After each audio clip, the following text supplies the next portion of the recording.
Então, boa tarde a todos vocês que estão aqui nesse sábado, 10 de julho, nesse evento online, né, de lançamento do Gaiola Sob Medida, um livro de contos da Gisele Toassa, publicado pela editora da UFG, né, Universidade Federal de Goiás, onde a Gisele também é professora. E então vamos hoje reunir aqui um pessoal para conversar sobre essa obra e para instigar um debate também, né, sobre a criatividade literária nos nossos tempos. Esses contos foram redigidos entre 2002 e 2017, né, são 15 contos que compõem este livro, e nasceram de diferentes vivências de confinamento físicas e psíquicas, colhidos nos seus encontros com a desilusão, a desigualdade, a vida danificada, os personagens se deixam levar por uma inércia sob medida. Contentam-se com o mínimo.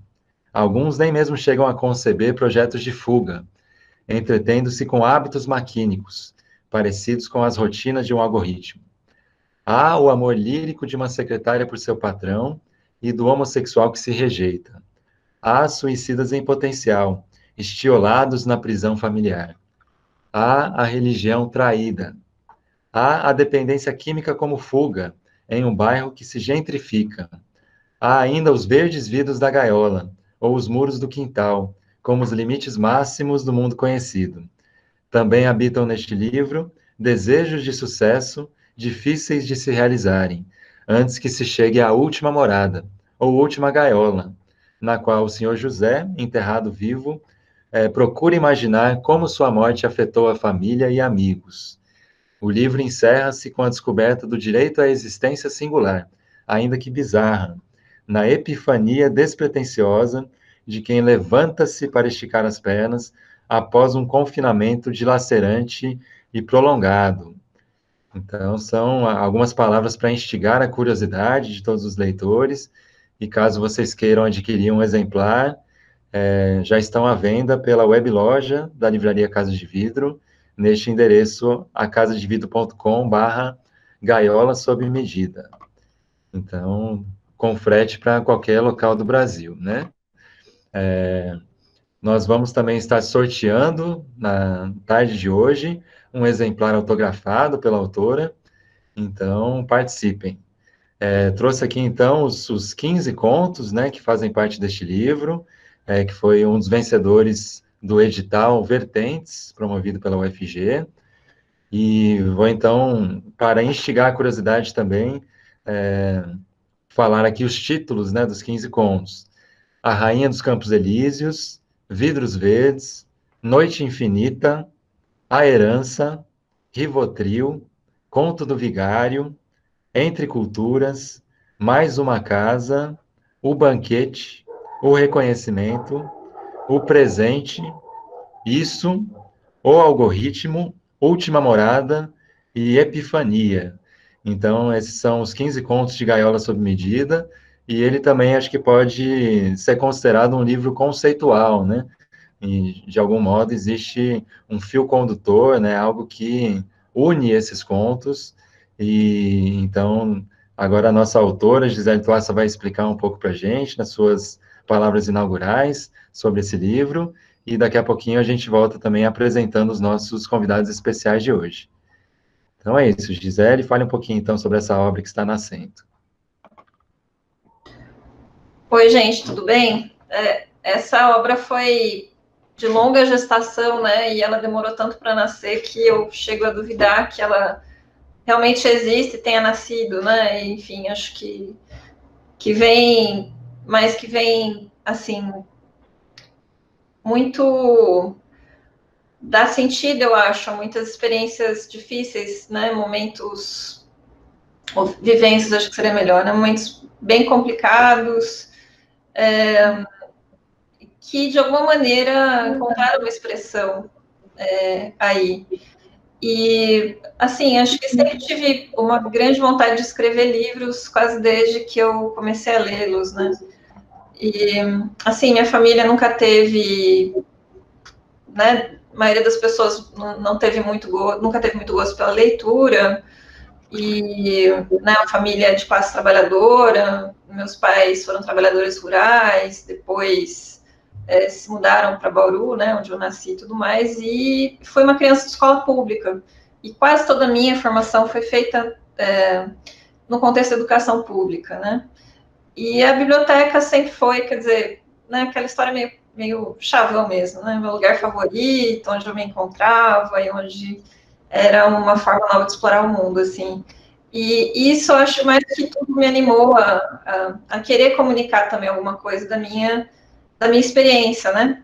Por quanto essa experiência com os livros foi importante, foi decisiva ao longo da minha vida e quanto isso, quer dizer, pode ser transfigurado, né? O quanto as nossas vivências podem se tornar outra coisa e quanto a gente consegue, eu acho, se comunicar com o outro de uma forma muito mais completa, muito mais profunda por meio da escrita.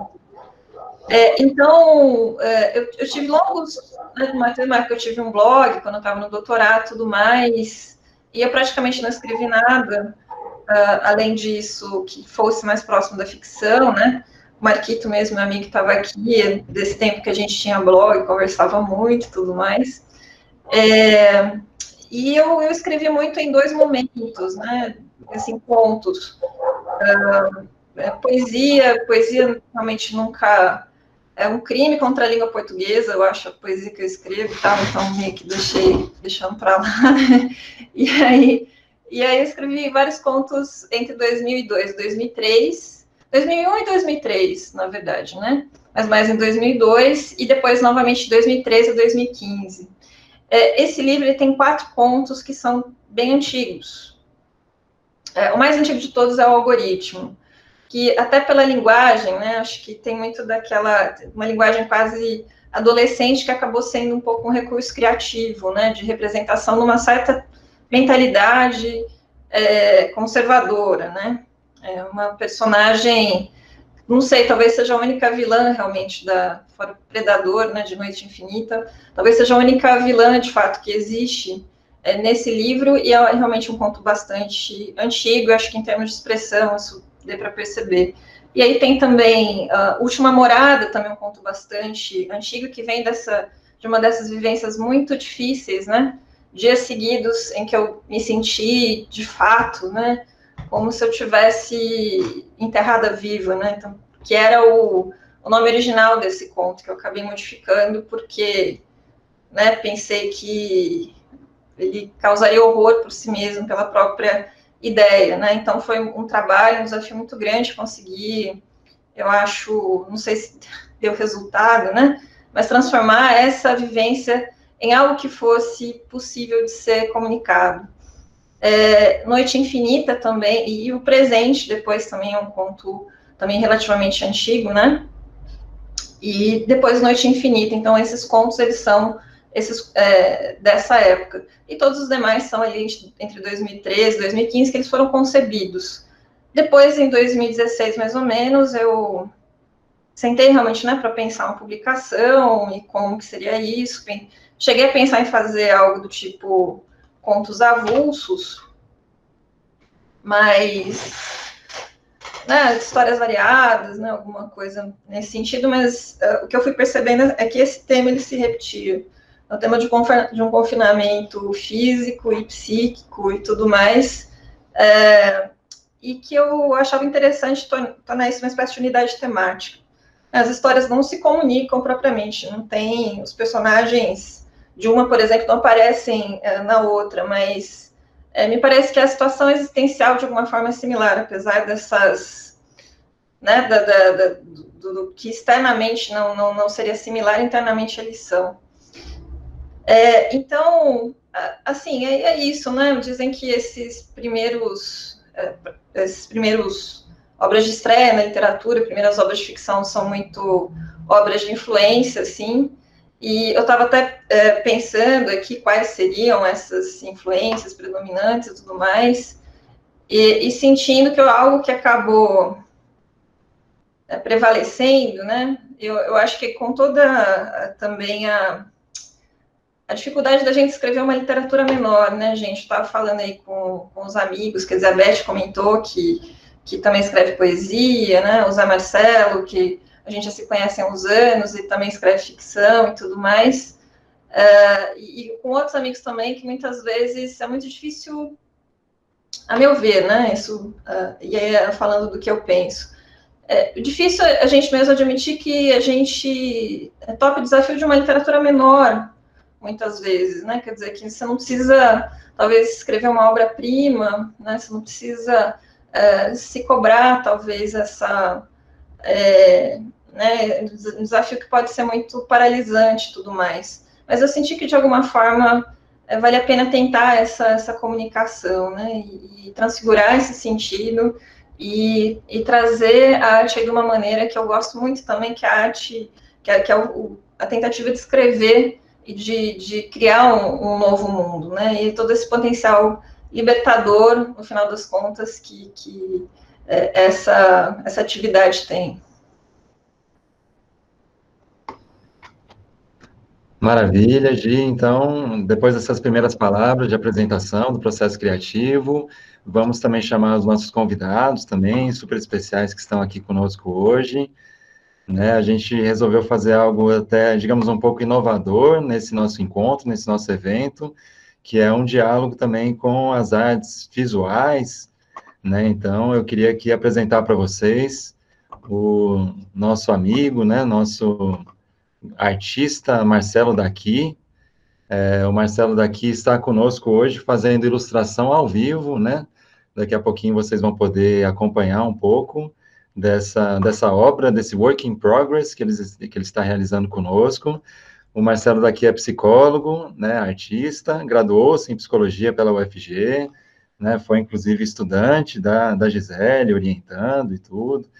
Então, nessa live, ele está reagindo a isso que nós estamos falando, a nossas interações, as nossas palavras, e tentando dar uma expressão gráfica e visual. Então, daqui a pouquinho a gente vai mostrar um pouco desse trabalho, mas já deixamos o convite também para que vocês visitem o YouTube, né, do Marcelo Daqui, que está muito bonito, assim, vários trabalhos arrojados e inovadores.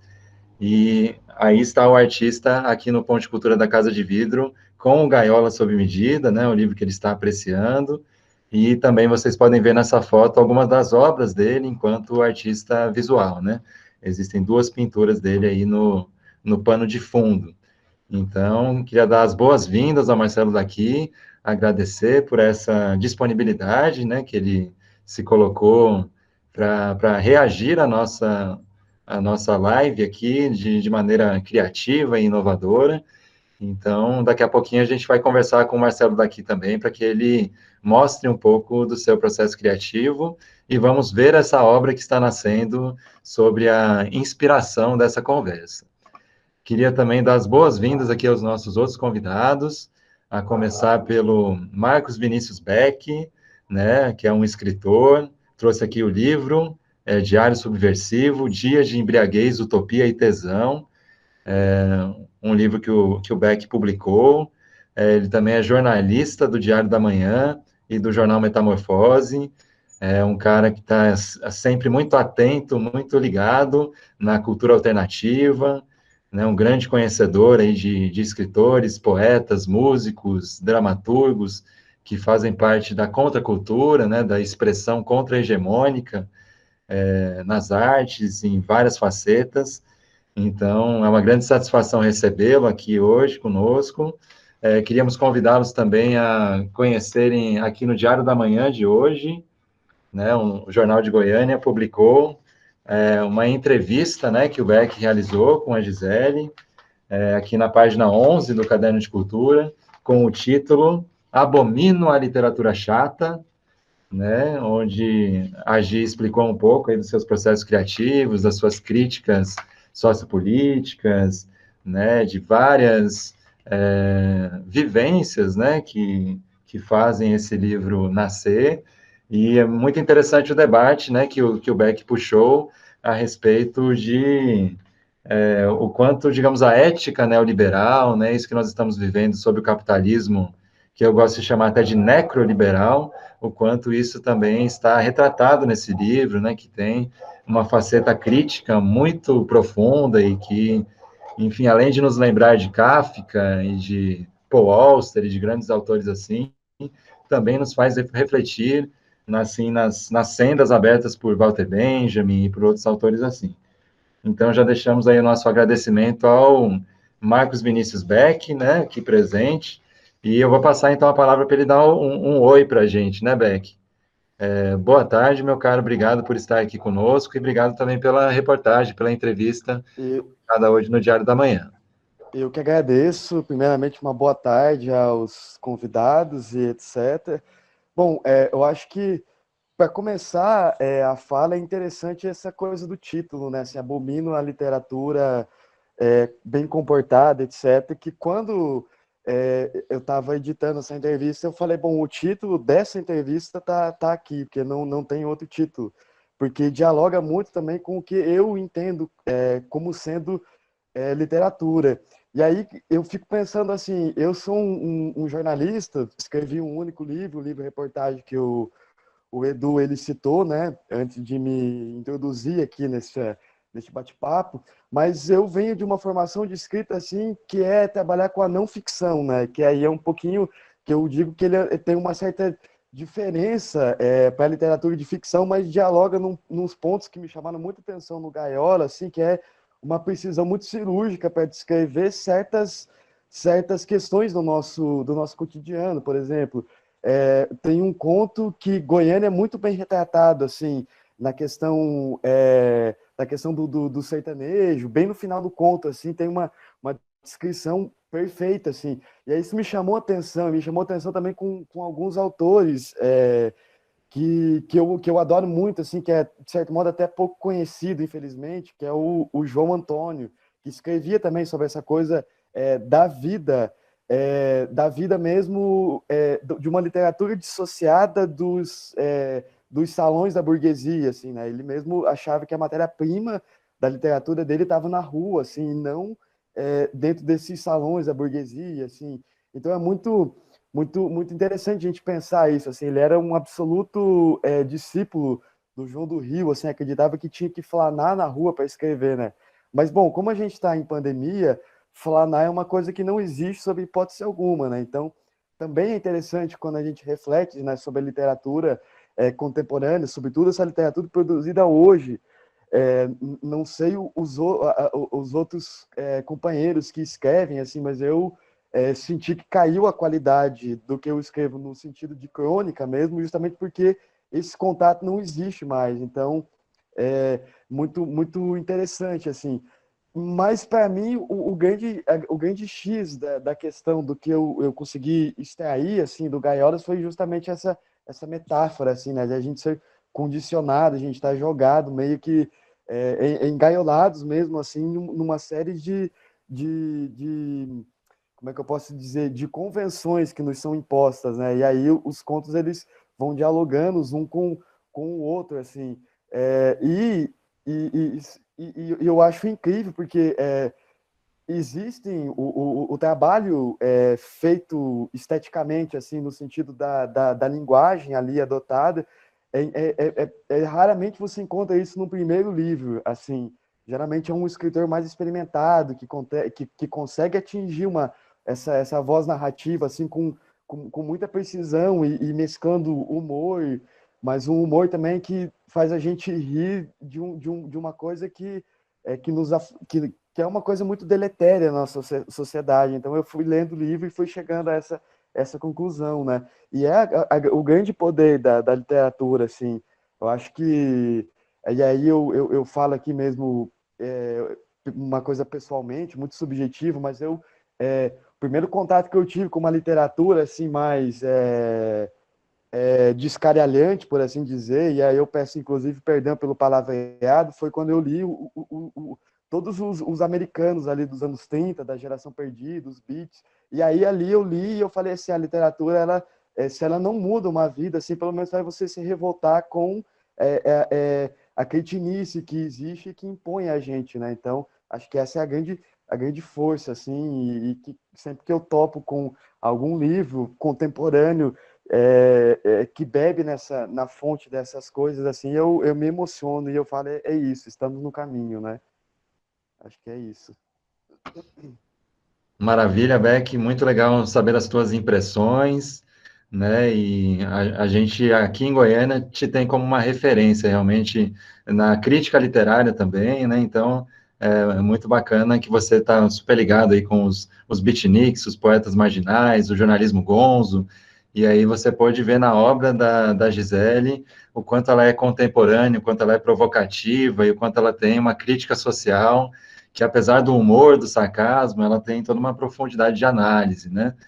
Então, é isso que a gente também vai debater na live de hoje e que faz parte, assim, dos méritos dessa obra, que realmente é muito raro numa obra de estreia já haver tanta densidade, tanto lirismo e tanta capacidade crítica, né? Ou seja, cada conto parece ser, como você disse, né, algo cirúrgico para revelar os abscessos da sociedade, né, aquilo que sofrem as pessoas que estão aí entre os anônimos, entre os trabalhadores, entre os noctívagos, né, entre os planadores, enfim, muito bacana essa sua primeira impressão, né?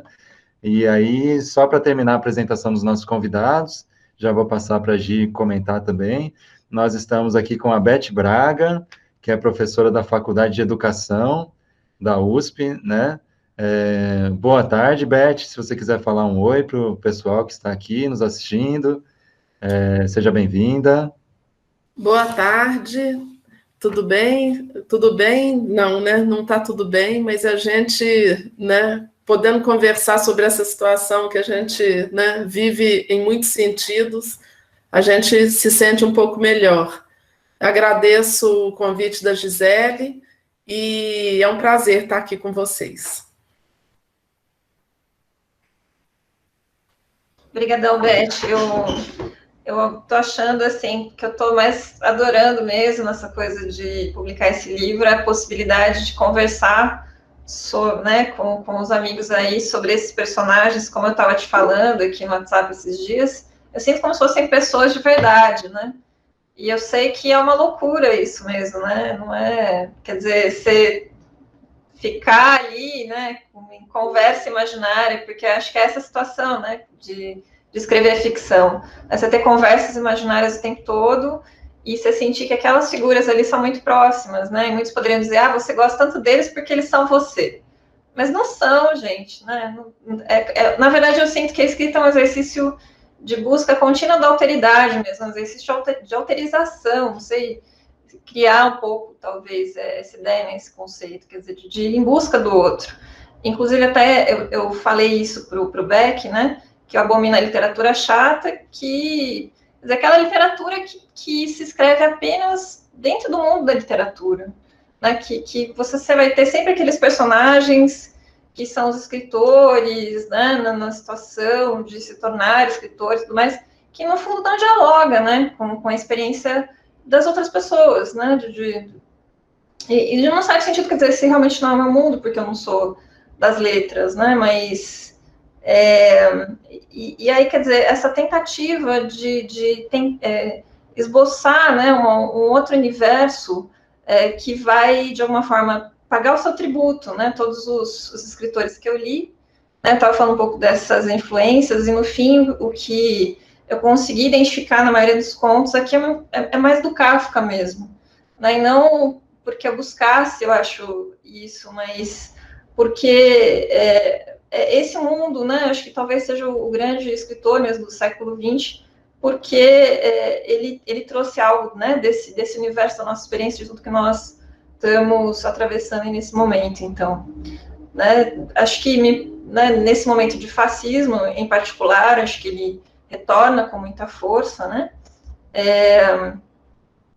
mas talvez, né, porque a gente quase que fica, eu não sei, né, mas uma influência muito adequada para o universo totalitário, né, que a gente vive aí. E até nesse sentido, um dos contos, que é aquele conto Noite Infinita, eu acabei tentando construir uma alegoria, né? Sei que ainda inicial, imperfeita, mas um pouco uma alegoria kafkiana, né? E fico muito contente, né, de ver aí, né, os leitores conseguindo se identificar e se relacionar com essas experiências, né? Falei demais. Maravilha. Então, além da Beth Braga, que está aqui conosco, né, eu também queria dar as boas-vindas para mais um convidado que está aqui. Daqui a pouco eles vão poder falar um pouquinho sobre as suas impressões de leitura, né, que eles já são os primeiros leitores do Gaiola Sob Medida. Então, queria dar as boas-vindas também ao José Marcelo Siviero. Ele é doutorando em filosofia na FEFELESH USP, né? E então queria dar aqui as boas-vindas, dar o boa tarde e passo a palavra para você, então, José Marcelo, para dizer um oi para todo mundo que está nos assistindo. E daí daqui a pouco você volta com as suas impressões de leitura. Boa tarde. Bom, boa tarde. Boa tarde a todos e todas. Eu fico muito feliz de poder participar desse nosso bate-papo aqui de sábado à tarde. Eu felicito muito a Gisele, porque o livro é muito bom, eu gostei bastante dos contos, e, evidentemente, a gente lê esses contos sob as lentes da filosofia, o que torna o livro ainda mais interessante, porque é uma reflexão muito interessante sobre os tempos que nós estamos vivendo, e uma coisa que se tem que se destacar é que nenhum dos protagonistas dos contos, vamos dizer, é um escritor. Não se trata, vamos dizer, de um livro, como já foi falado aqui, de literatura para literatos. São pessoas da nossa...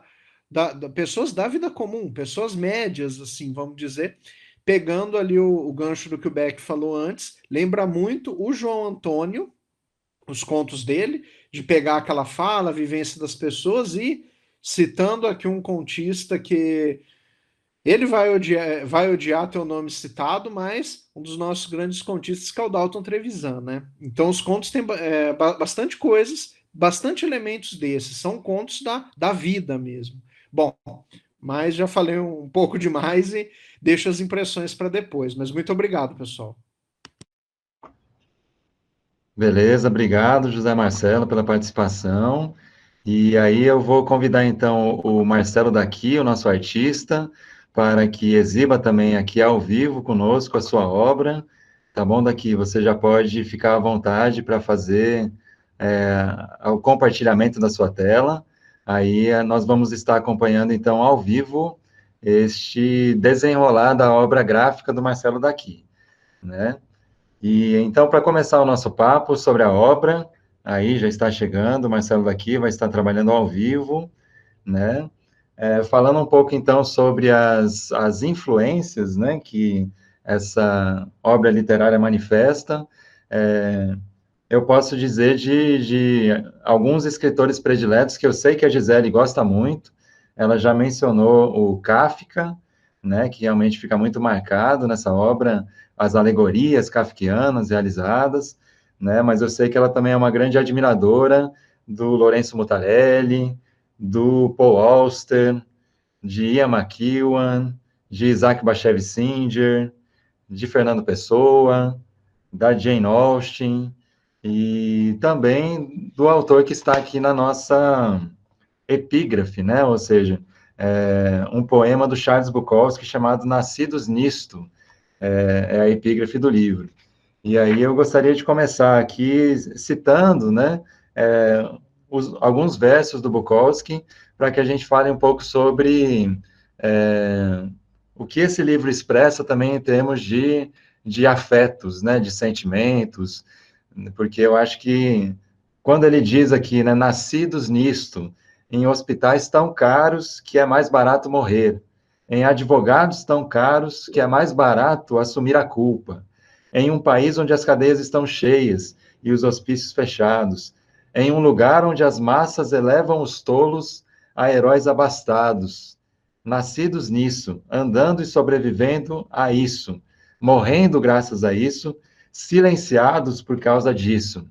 Né? Então, são versos muito interessantes que a Gisele escolheu para a epígrafe do texto, né? Esse poema Born Into This, que inclusive é o nome da obra cinematográfica, né, documental, feita sobre o Bukowski, e eu acredito que esse livro, ele relate um pouco esses destinos que normalmente não são muito glamurosos, né, porque são os destinos invisibilizados, né, a começar pela própria Rainha dos Campos Elíseos, né, e aí eu queria colocar uma primeira questão para a Gisele responder, e aí, assim que ela responder, eu retorno para que o Beck possa falar sobre isso. Mas o conto inaugural, ele é muito interessante também pelo personagem de um professor de história que foi assassinado, né, foi vítima da violência policial, ditatorial, e há um impacto sobre a protagonista do conto, né, a rainha dos Campos Elíseos, ela está traumatizada, de algum modo, pelo destino sofrido pelo seu pai, né? Então, é muito interessante também o quanto essa personagem vai ter um discurso que pode parecer um pouco delirante, né? Lembrando, por exemplo, a grande personagem do documentário brasileiro, que é a Estamira, né? Mas, apesar desse delírio, ela é um personagem que manifesta muita lucidez em relação às forças sociais que estão em jogo, né? Então, eu gostaria de ler aqui um trechinho desse conto, que me pareceu, assim, muito forte, né? E aí eu vou passar para a Gisele comentar um pouco sobre como que é essa construção de uma obra literária, que ela é, obviamente, fictícia, mas que ela a todo tempo está pegando elementos do real, né? Pegando a questão dos desaparecidos políticos da ditadura militar e os traumas que isso gera nos sobreviventes, né? Então, eu vou ler aqui um trechinho muito interessante, né? É uma história que se passa na Cracolândia, em São Paulo, e que é uma região onde as injustiças sociais se manifestam de maneira muito explícita, né? Porque enquanto as pessoas estão indo para os concertos da Sala São Paulo, né, a elite paulistana chega com seus carros importados para curtir música clássica, ali ao lado a miséria está explicitada, e a Gisele resolveu dar o protagonismo a essa personagem que está vagando pelos bares da Cracolândia, revoltada um pouco com o destino de seu pai, né? Então, vamos lá, eu vou ler um trechinho, né?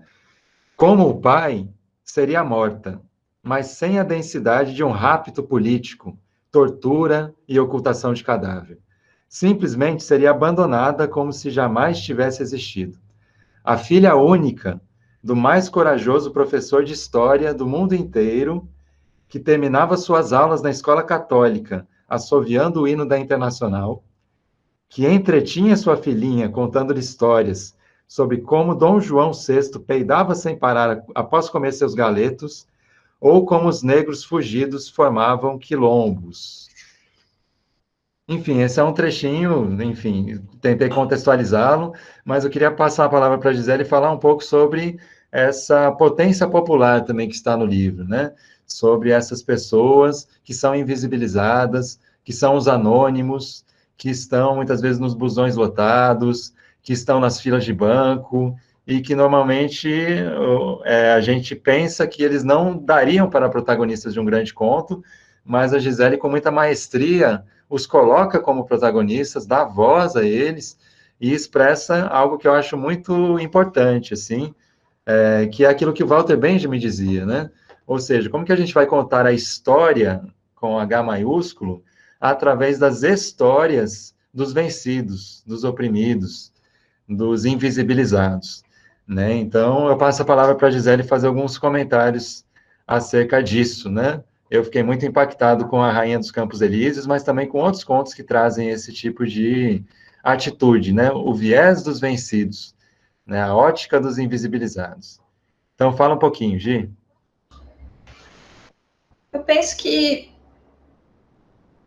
ao escrever, ou tentar, vamos dizer, transfigurar essas vivências, um risco também, eu acho, a gente deslizar para um discurso semi-sociológico. Assim, gente, eu acho que para esse conto foi o maior desafio, né? Porque a gente está acostumado com um texto acadêmico, né? Um texto com uma mais pesado na análise, por exemplo, né? Com uma articulação meio que dissertativa e tudo mais. O que foi interessante nesse conto em particular, que é o mais benjaminiano do livro, é que foi um personagem que nasceu gritando, assim, né? Uma personagem que um texto assim que nasceu com começo, meio e fim, né? Uma personagem que se impôs, eu acho que com toda essa algo de uma tensão e de uma contradição que existe nessa personagem, né? Que apesar da loucura, quer dizer, dentro dessa loucura e dentro da sua extrema fragilidade, né? Porque é uma pessoa numa situação de vulnerabilidade extrema, ainda assim ela topa o enfrentamento.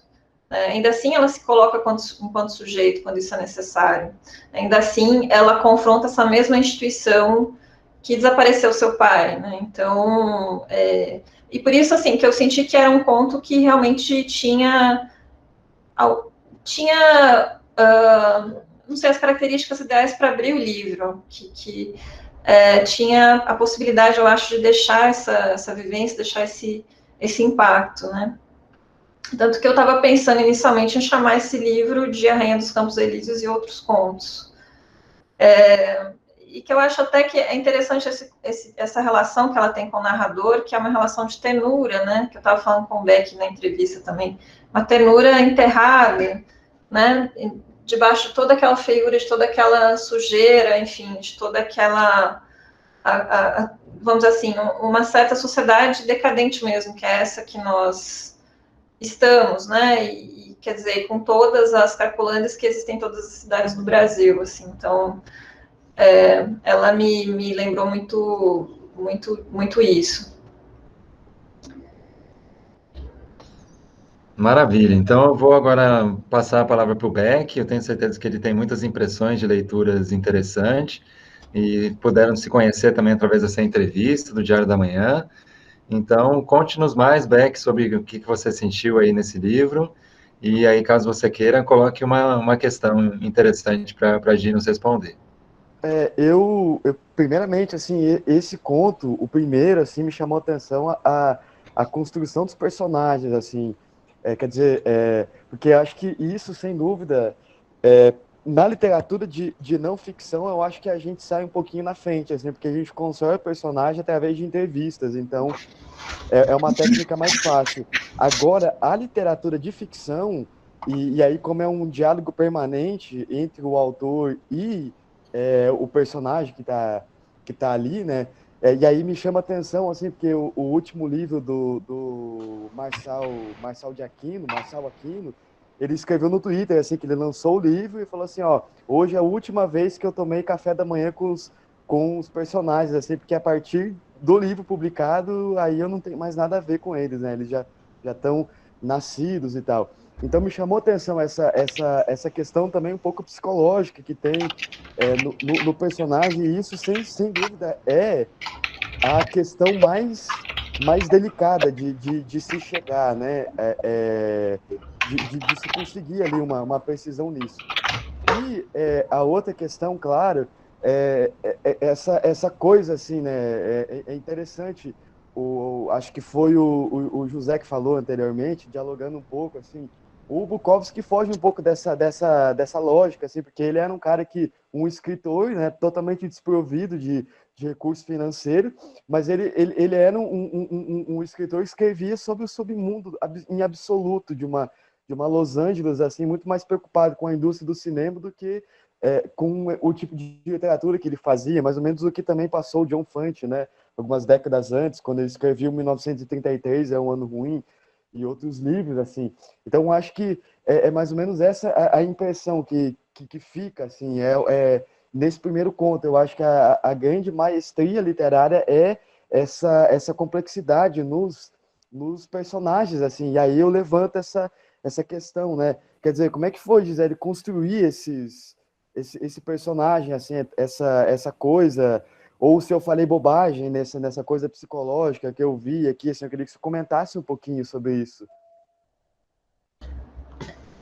Eu penso que a psicologia, ela atravessa a minha leitura das pessoas, né? A leitura do mundo mesmo, de uma forma geral. Então, de alguma maneira, e ao mesmo tempo eu resisto muito a textos que tenham muito fluxo de consciência, por exemplo, né? Que tenham longas reflexões, que eu acho que esse é o domínio mais adequado mesmo para a academia e particularmente para a filosofia, eu diria. Eu acho que o que se destaca, né, na obra de ficção é que você seja cativado pelos personagens, né? E de alguma maneira eu acabei sentindo o desafio e a glória, né, de tentar tornar esses personagens dignos de compaixão, né, dignos de mesmo na sua, vamos dizer assim, nos seus erros, né, como essa personagem de A Herança, por exemplo, ou outros mais aí. E, assim, Beck, eu tinha muita dificuldade de escrever diálogo. Em todos os contos que eu escrevia, eu percebia que tinha talvez um pouco de mais de reflexão de fluxo de consciência, ideias teóricas de permeio, né, que acabariam, acho que, agradando apenas, né, um determinado nicho e tudo mais. E aí, quando eu escrevi esse conto, eu olhei bem, né, os diálogos iniciais e vi que estava um negócio bem, não sei, eu achei, espero que tenha melhorado, né, mais infantil, muito prosaico e tudo mais, né, e aí eu pensei, não, mas a literatura é sobre como você consegue colocar o outro dentro da ação, sem que você tenha que ficar descrevendo a ação, né, ou dizendo, né, cantando a pedra, né, como se estivesse jogando bingo ali, e dizendo que o leitor deveria pensar, né, mas sim colocá-lo gradativamente dentro dessa situação psicológica em que ele vai se identificar, vai fazer a catarse, em alguns casos, sim, do terror, da piedade, né, do rir, e vai poder se rir também da falibilidade, né, de todas essas criaturas humanas, assim. Então, e eu acho que no caso de alguns personagens aos quais eu me afeiçoei mais, assim, como o padre, né, do conto do vigário, logo de início, né, você sente, né, imensa severidade, né, que ele traz na sua visão de mundo e tudo mais, e ao mesmo tempo, quer dizer, um apego sincero, né, à religião aí que vai sendo desconstruído, né, então acho que isso foi um personagem, eu acho que logo de início ele se torna mais digno de compaixão, digamos assim, né, enquanto que a personagem de A Herança já é uma personagem mais complexa, né, e que de alguma forma também, quer dizer, nessa mistura, né, de piedade pelo outro e de autopiedade é que eu tentei colocar, né, o personagem nos diálogos com a Mercedes, né, que ela procura se mostrar enquanto uma criatura humana indecisa, perdida, enfim, e numa situação de culpa, né, de se auto-inculpar muito grande. Maravilha. Gisele, eu queria também te colocar uma questão, depois a gente vai passar para a Beth também, falar um pouco das suas impressões, mas o Gaiolas Sob Medida, ele não é apenas o título do livro, né? Ele é uma expressão que acaba sendo recorrente em vários desses contos, de maneira que é um livro de contos quase conceitual, né? E aí, de algum modo, quando a gente fala em gaiolas, a gente pensa em pássaros confinados. E, no entanto, a sua obra revela vários tipos de confinamentos. Não apenas os pássaros nas gaiolas, mas você tem no Vidros Verdes o confinamento das focas, né, e do polvo, né, um confinamento nos aquários. Você também, eu estava fazendo aqui uma leitura de todos os animais que são mencionados nos contos, né? Então tem vários cães, a começar pelo cão Kraka e depois pelo cão Joker. Você faz referência a serpentes, a Leitoa também, que é uma personagem muito importante de O Banquete, o tigre e a hiena, né, o jacaré. Enfim, esse livro ele tem personagens também que vão para além do ser humano, né? E me dá a impressão assim de que você estaria humanizando os animais e de algum modo você também estaria animalizando os humanos. Ou seja, é uma espécie de jogo duplo, né? Porque a gente consegue sentir muita compaixão e empatia por esses animais, né? Por essa foca que está confinada, ou mesmo por aquela leitoa da ceia de Natal que está ali sendo devorada por aquela família, né? Então, é um livro muito interessante porque a sua galeria de personagens não são apenas humanos, incluem também os personagens não humanos. E, no entanto, parece que o conceito que perpassa tudo talvez seja justamente o confinamento, né? Ou seja, os limites que são impostos ao nosso movimento físico, é claro, mas também os limites que são invisíveis, né? Ou seja, a gente pode pensar nas grades, nos muros, no arame farpado, como a expressão mais concreta e visível do que é o confinamento.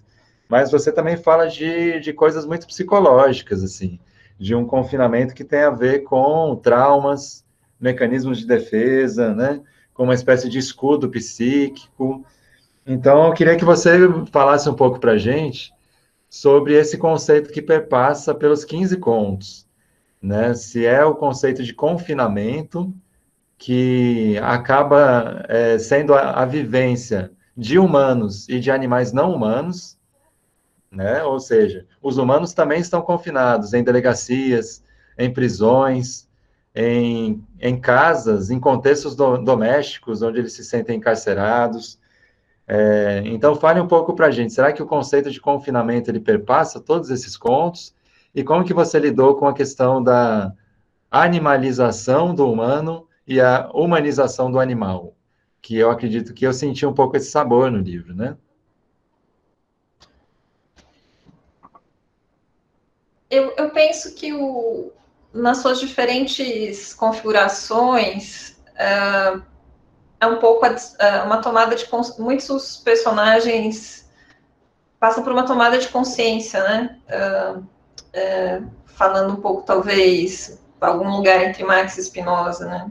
A consciência da sua própria determinidade, né? E essa relação realmente ambígua que nós temos com essas prisões objetivas e subjetivas, né? Como nós mesmos fazemos, nós reproduzimos esses ciclos vitais, vamos dizer assim, né? Essas situações que a gente se sente seguro, né?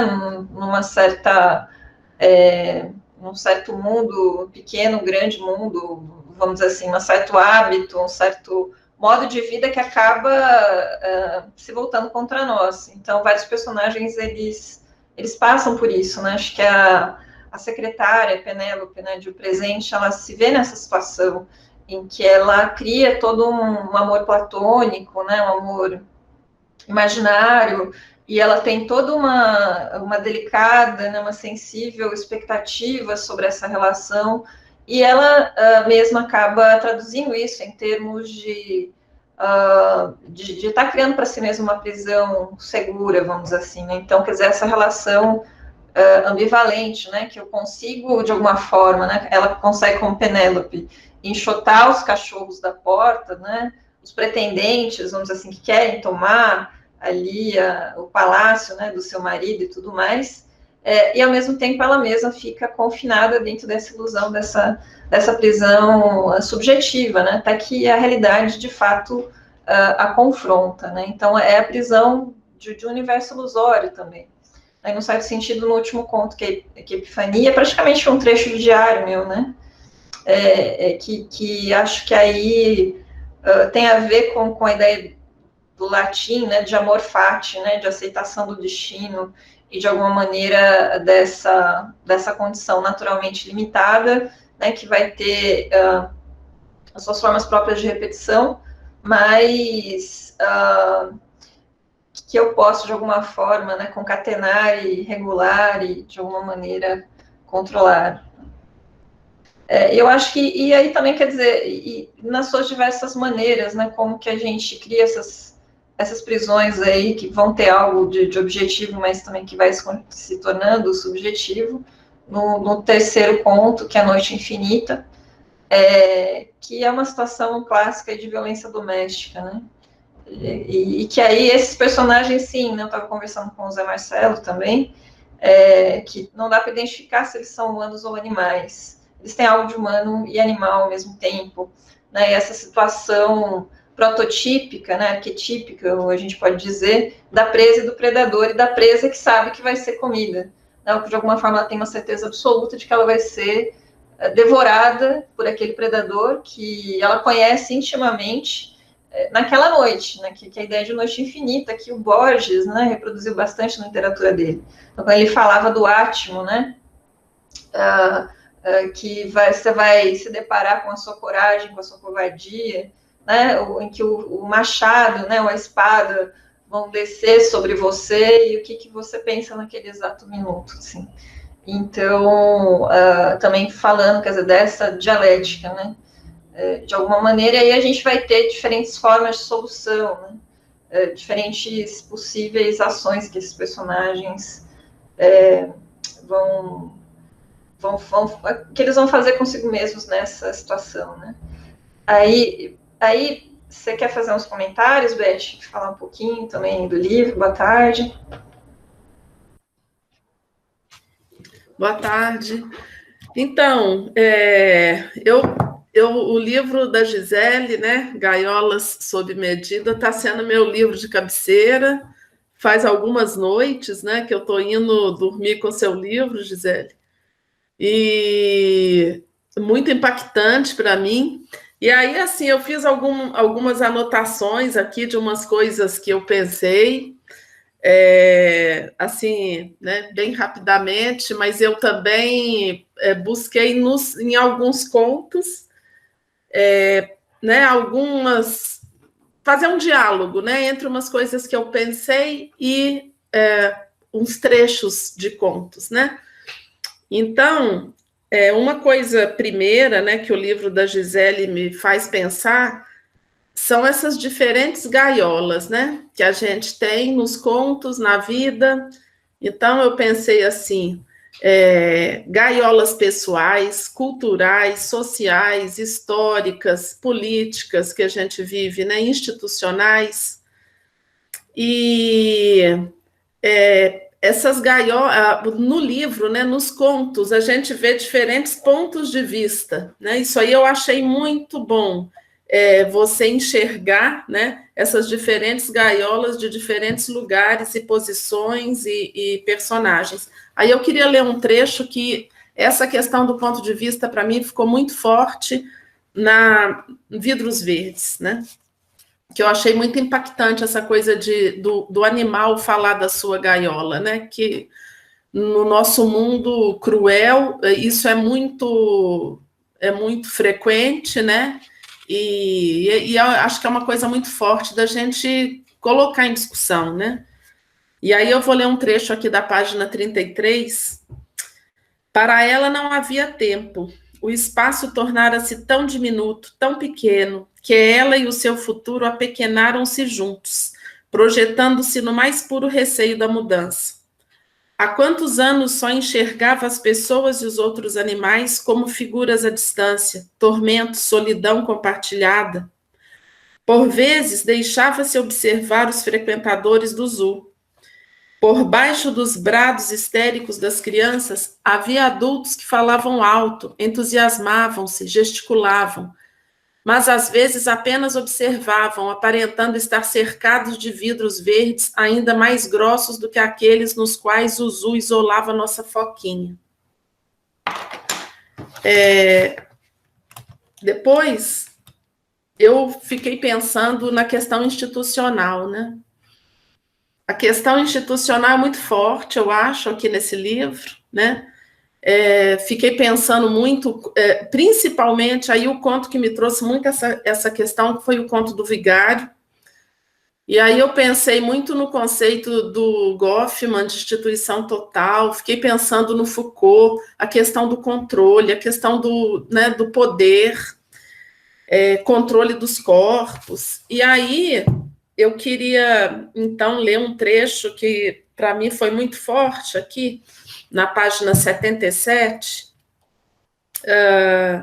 o começo dele mesmo. Secura. Quando me sentava para tentar escrever um pouco, percebia quão raro era eu sair de mim. Para além desse goiano tempo seco de setembro, sentia uma sequidão permanente na alma. Mas era voluntária. Água me perturbava, por isso saí de Floripa para morar aqui. Só tomava banho 1 ou 2 vezes por semana, só bebia líquidos escuros e sóbrios. Desperdicei quase toda a minha existência em rituais estúpidos que visavam a perpetuar essa secura. Talvez esse pequeno e bizarro relato sirva para vocês também repensarem as suas vidas. E aí, assim, né, o relato, esse começo do conto aqui parece muito com o confinamento da foca, sabe? Me lembrou a foca também, confinada lá dentro do aquário dela, né? E aí, aqui na página 79, que ele fala: meus pequenos hábitos me aprisionavam, julgava a liberdade uma patranha dos iluministas, mas revi meus valores e me libertei da gaiola dos sistemas fechados de comportamento graças ao eterno, ou ao efêmero.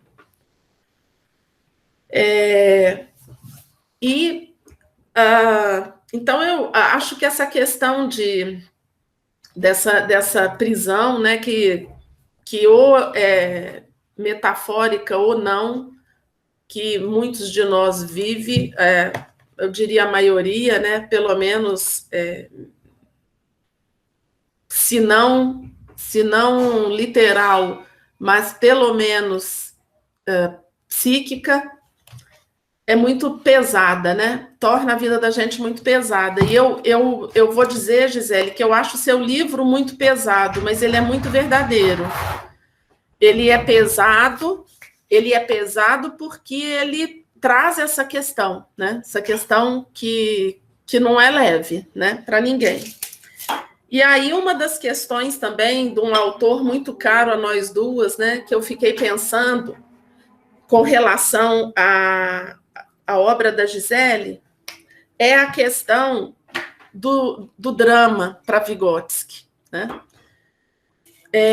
Porque para esse nosso autor aí em comum, né, Gisele, o drama, ele fala do drama como o nosso psiquismo como sendo dramático, né, como sendo um drama, a nossa personalidade como sendo um drama.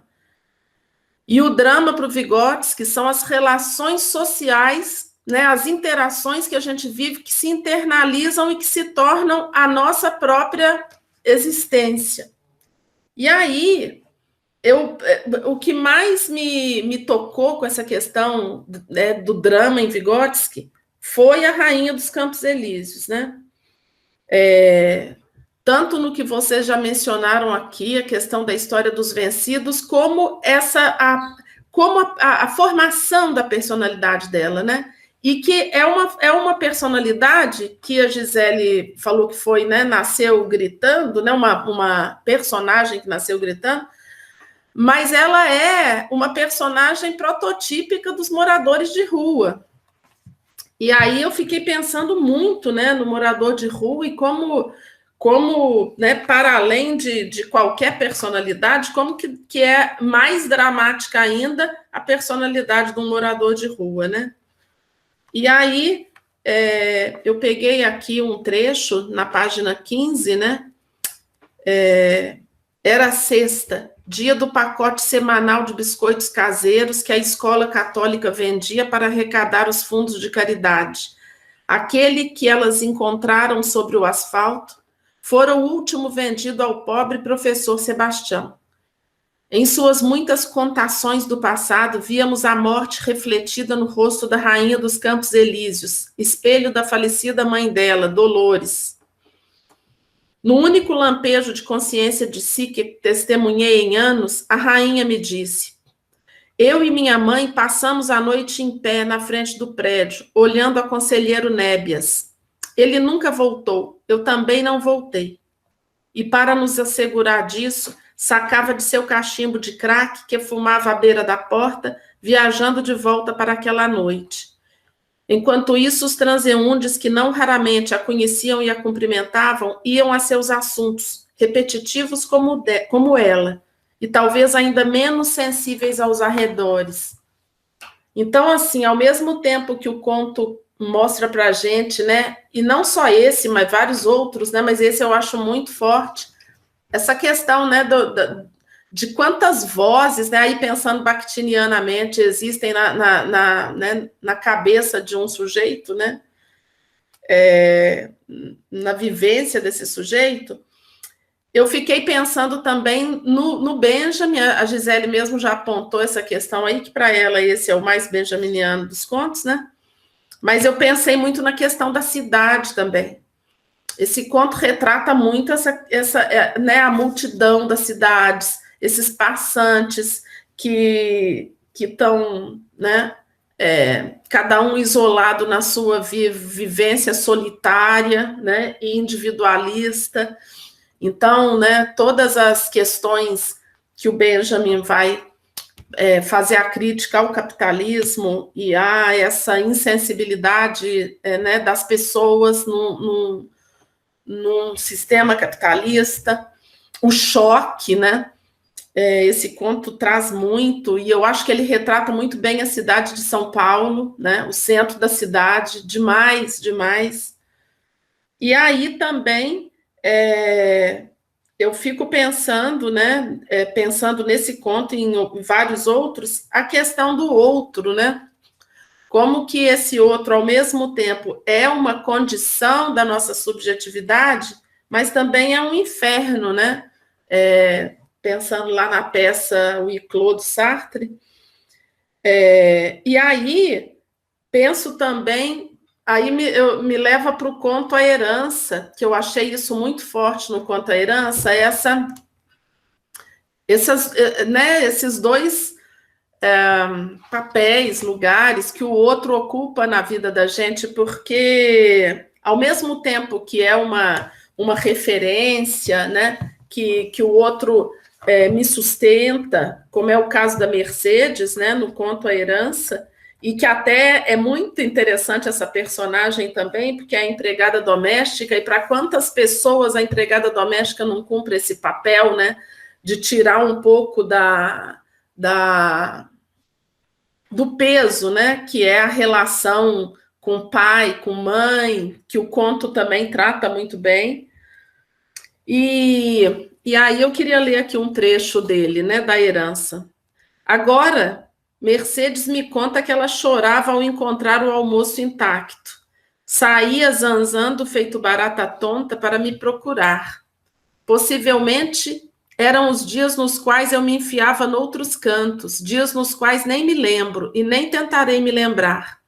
Quando me via, ela falava-me, mas eu corria, entorpecida demais, até para compreender a ideia de que ela precisaria me ver para deixar todos os dias sua esperança em forma de omelete com arroz. E aí, eu também fiquei, né, esse conto é um conto que, ao mesmo tempo que trata de uma coisa, né, pesada, a drogadição e também, assim, né, os efeitos que podem ter e a questão como é que eu vou dizer, do desamor mesmo, né? Um conto que traz muito de desamor, ele traz também essa ternura.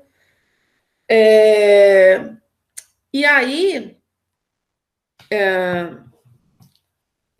Bom, assim, são tantas questões, né, que a gente pode pensar no conto Rivotril, a própria questão do gênero né, e a pressão vivida, né, a gaiola vivida por todas as pessoas do grupo LGBTQIA+, dentro de uma sociedade homofóbica, transfóbica, e desses governos de extrema-direita que a gente tem visto cada vez mais pressionarem esses grupos. Então, assim,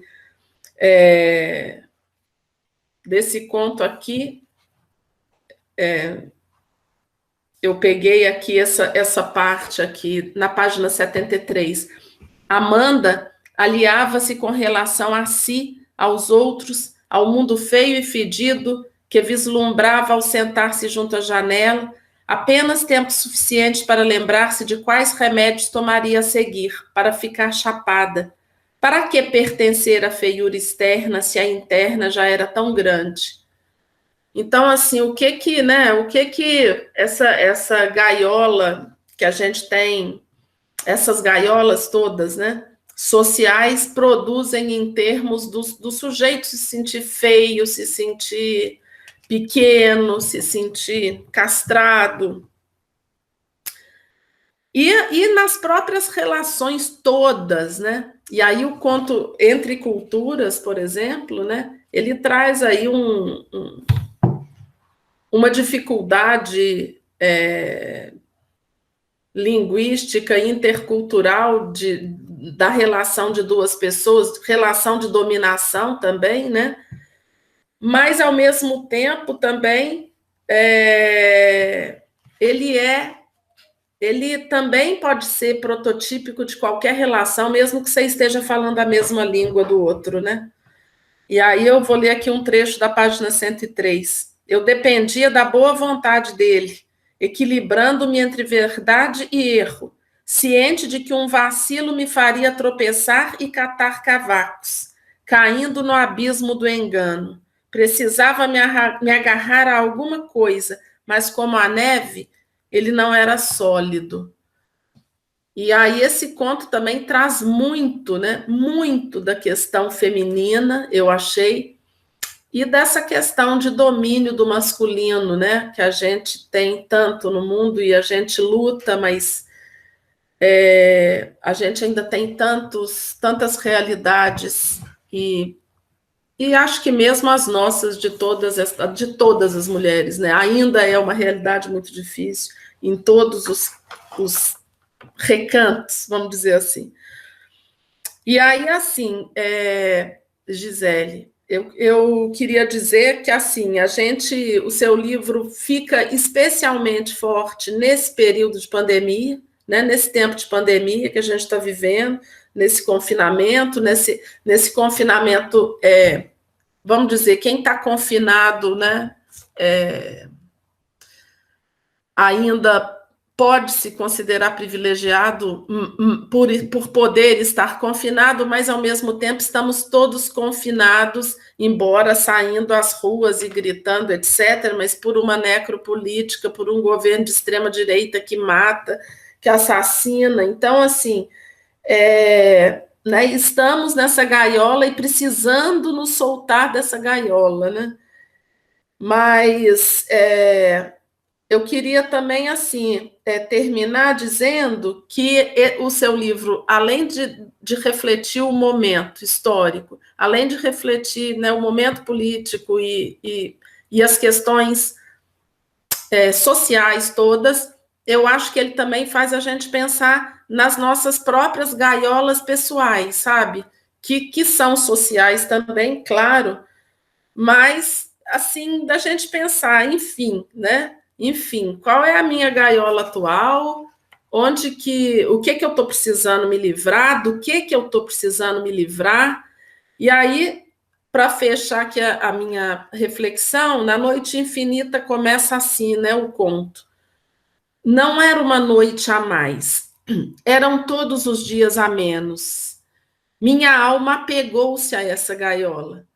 E aí, assim, por pior que as gaiolas sejam, eu acho que o perigo maior é a gente ainda gostar delas.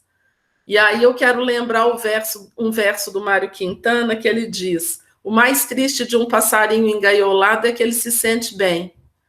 Então, eu acho que o seu livro faz muito a gente refletir nas próprias gaiolas e a querer se soltar delas, né, de alguma forma. Obrigada. Obrigada, Beth. Eu fico muito emocionada de ouvir suas palavras, estou quase chorando aqui.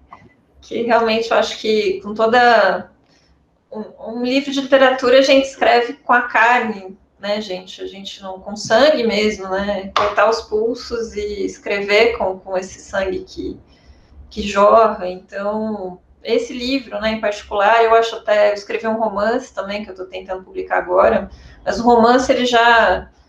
Mesmo, acho que falando um pouco desse momento que nós vivemos, né, de bolsonarismo e tudo mais, ele conseguiu, talvez, deixar para trás aquilo que existe de mais trágico, né, aqui ali nesses contos.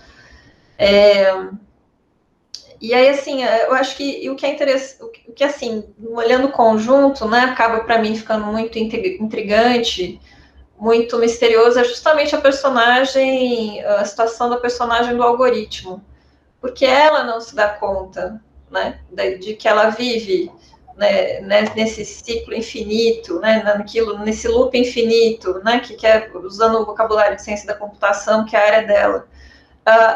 Justamente, eu diria, a única personagem deletéria, talvez, do livro, né, a única personagem que simplesmente repete, né, e que fica, quer dizer, nesse mundo, acho que você estava falando um pouco da questão do drama, nesse mundo em que são sempre as mesmas vozes que falam, né, como se ela respondesse sempre a uma mesma mentalidade, né, em que não existe drama realmente. Né, acho que isso que eu acho talvez intrigante é o único conto que eu não entendo até hoje. Né, e foi o primeiro que eu escrevi, que eu não consigo metabolizar inteiramente, né, porque esse pensamento único, né, esse sujeito unidimensional, esse sujeito que o Paulo Freire chamaria de aderido, né, às condições em que ele vive e que vai responder aos mesmos comandos sempre, né, que de alguma maneira é aquele sujeito que vai desviar, né, de todos os outros que de alguma maneira tentam reencontrar, né, uma experiência humana mais abrangente, né, com todas, quer dizer, quando você fala, né, quer dizer, cada qual corre ali para sua gaiola, né, você vai ter a Rainha dos Campos Elíseos ali, as pessoas que vão passando, indiferentes e tudo mais, né, mas quer dizer, de alguma forma eu tentei trazer retratos de trabalhadores, principalmente, né, e tentando recuperar nisso o comum, quer dizer, o que existe, né, em comum de todas essas, né, desde a secretária com a sua roupa bem passada ali, né, e apetites talvez, ou aspirações um pouco burguesas e tudo mais, até a vendedora de Avon, né, a garota desempregada de um banquete e assim por diante, né.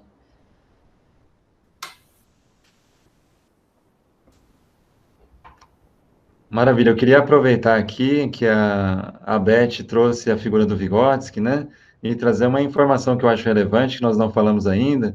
Esse é o livro de estreia da Gisele enquanto escritora de obras literárias, né?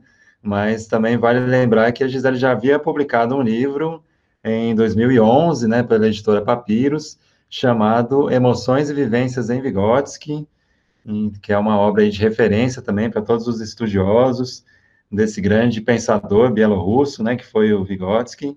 Então, também fica o convite aí para quem quiser também analisar essa obra do ponto de vista também da interlocução que ela traz com a psicologia, né? Então, existe essa obra também à disposição para quem se interessar na editora Papiros, né? E agora, então, vamos passar para o José, né, fazer algumas impressões de leitura também, caso ele queira. E aí seguimos o nosso papo enquanto o Marcelo daqui continua nos brindando com a sua obra de arte em tempo real. José, você está por aí? Bom, tô aqui. Beleza. Bom, boa tarde de novo. Eu queria destacar alguns contos da Gisele, assim, que chamaram bastante, né? Um pouco não, chamaram bastante a minha atenção. Primeiro, O Banquete, que foi um conto que me divertiu muito. Divertiu por quê? Porque a gaiola que ela arquiteta ali é aquela gaiola emocional, aquele vazio existencial terrível dos finais de ano, que eu imagino que todo mundo aqui ou vivencia ainda ou já vivenciou. Aquela situação terrível em que se mistura ali no meio familiar a glutonaria, e ali a Gisele foi muito precisa quando ela falou dos restos requentados da ceia, né? Que geralmente são consumidos a hora que ninguém mais aguenta comer e beber. E a questão da hipocrisia familiar, de que a reunião familiar é cheia de ressentimentos, é cheia de dívidas, é cheia de conflitos ali que estão silenciados, e que toda essa hipocrisia, essa glutonaria, ela acaba se diluindo ali na figura da leitoa requentada. Então foi um conto que me divertiu muito, divertiu com uma certa ponta de amargura, né? Porque a gente percebe a dureza da situação. Porque é uma situação que eu vivo no meio familiar desde tempos imemoriais. Então foi um conto que me divertiu muito por causa do tom de sátira. E outro conto que me divertiu muito foi o do algoritmo. Eu diria assim que é um grande achado esse conto, porque essa etapa da vida, a passagem da adolescência até a juventude, podemos dizer, da adolescência até o jovem adulto, é uma etapa da vida que é muito negligenciada pela literatura de um modo geral. Ou se vai para um negócio moralista muito ligado à literatura infanto-juvenil, muito raso, ou essa etapa da vida é abordada de uma maneira muito fantasiosa por gêneros como ficção científica, fantasia medieval, e acaba se perdendo um pouco da crueza dessa passagem. Acaba se perdendo a concretude mesmo dessa vivência de fim de adolescência e início de idade adulta. Coisa que, vamos dizer, o pessoal aqui, os mais velhos vão lembrar, coisa que coleção Vagalume não abarcava, que é essa passagem crua. E me interessou muito, e foi trazido à tona aqui a questão do loop, que ocorre quando o algoritmo ele buga, ele dá um certo problema, ele começa a produzir o glitch, que é o efeito inesperado. Me chamou muita atenção a mediocridade da Mariana, da personagem. Porque a Mariana é extremamente medíocre, mas é uma mediocridade genial, brilhante. Porque a maneira mecânica como ela age, ela ali descobrindo a sexualidade, tendo um primeiro caso adolescente, depois vai para a faculdade, o cotidiano da faculdade, as festas são as festas da República, as provas em que ela vai mal, enfim, a mediocridade dela é muito cômica, da mesma maneira que a família ali no banquete, porque traz muito do cômico ali do Bergson, né? O Bergson diz: nós, enquanto seres humanos, somos o único animal que é capaz de rir. E a gente ri exatamente quando nossos semelhantes humanos perdem a espontaneidade. Quando quando os outros humanos eles passam a agir de uma maneira muito mecânica, não espontânea, de uma maneira muito automática. E é isso que gera o riso. Então, o banquete e o algoritmo, eles geram uma certa comicidade um pouco amarga, graças a essa maneira mecânica como os personagens são tratados. Porque a mediocridade da Mariana e da família são geniais. É isso que eu tenho a dizer. O Vidros Verdes tem uma coisa muito interessante nele, que ele resgata uma tradição, alguns chamam de moda literária, infelizmente. Outros já colocam como uma tradição, que é o realismo mágico, que proliferou em toda a América Latina, teve ecos em literaturas de outros países, principalmente na Europa, na África. A gente tem um pouco do realismo fantástico até na literatura japonesa, com Haruki Murakami. Na África a gente tem o Miyakoto, José Eduardo Agualusa, vários outros autores. E aqui no Brasil a gente ficou devendo um pouco dessa literatura fantástica. O Brasil sempre prezou muito pelo realismo. Mas o Conto da Foca aí retrata de uma maneira que lembra muito o Murilo Rubião, nosso grande escritor fantástico, a crise existencial da foca, da personagem principal, e também a interação dela com o macho ali de foca e com o polvo, que é muito interessante essa maneira de colocar a consciência que eles têm da gaiola, que no âmbito da obra são os animais aquáticos os que mais têm noção da liberdade perdida deles. Os outros personagens, eles não vão ter muita noção dessa gaiola. Por exemplo, os personagens do Rivotril.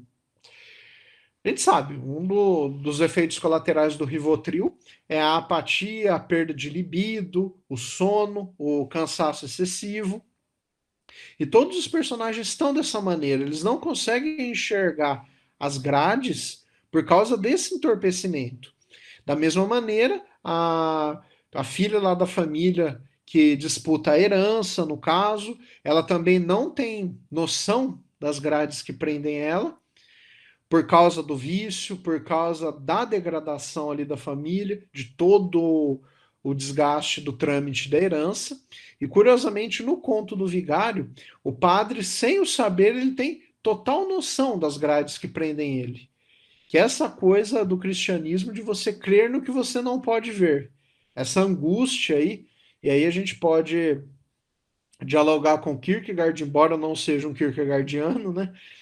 Que é essa angústia que está no centro do cristianismo, né? Que é o que difere ele das outras duas religiões monoteístas.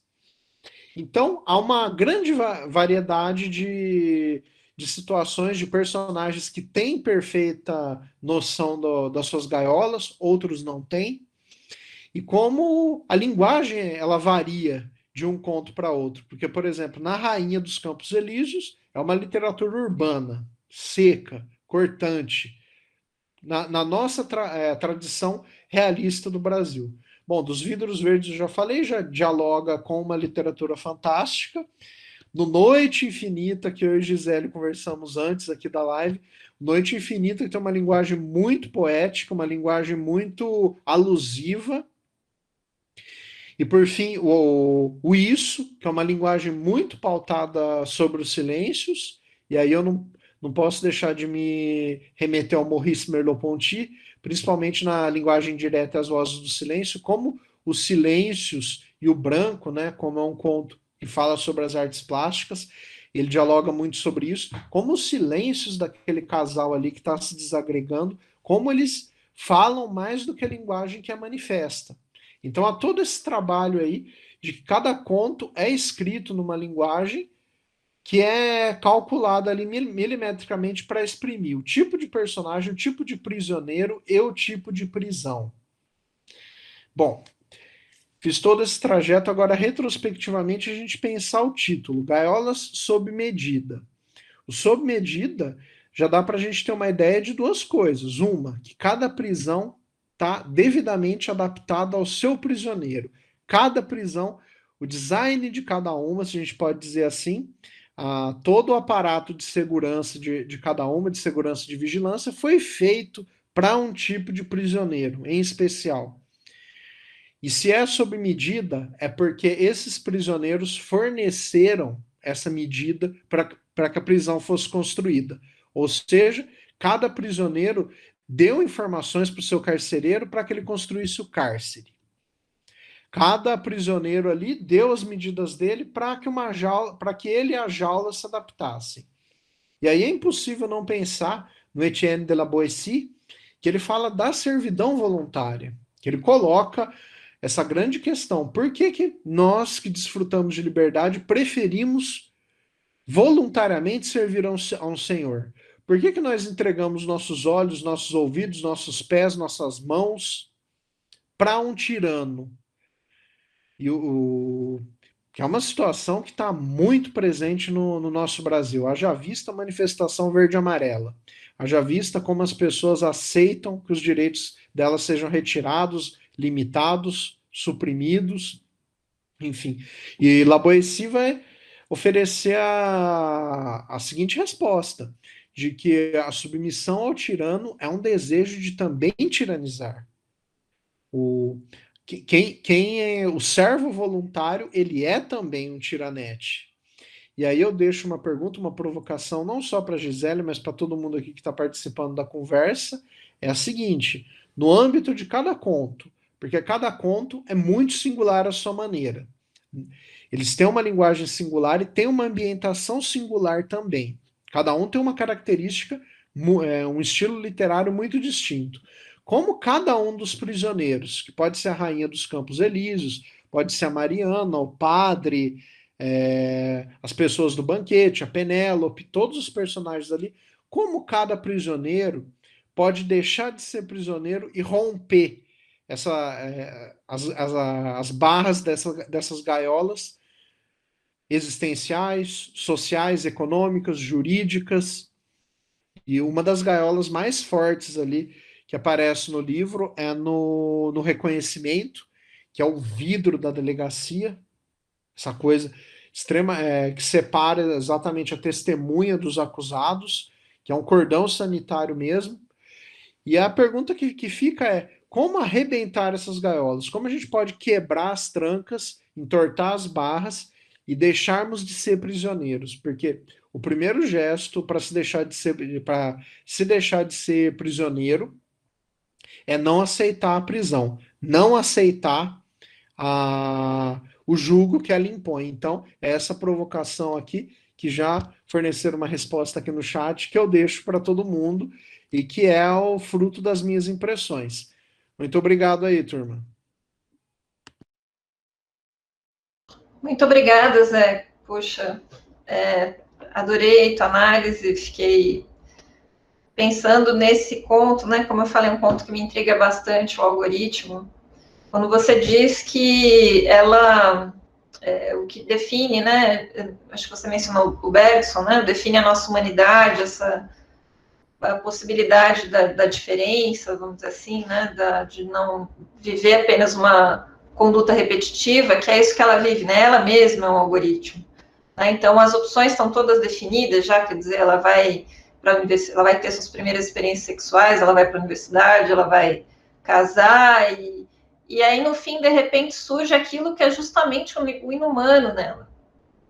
Porque, a princípio, esse conto ele é muito inspirado em algumas colegas de turma que eu tive na USP, né? Que foi um momento ali que eu tive contato mais com pessoas, vamos dizer, que eram de classe mais abastada e tudo mais. E eu sentia um pouco disso, né? Que me parecia complicado, né? Que é algo de uma adesão completa, né? A esse roteiro e esse plano de vida.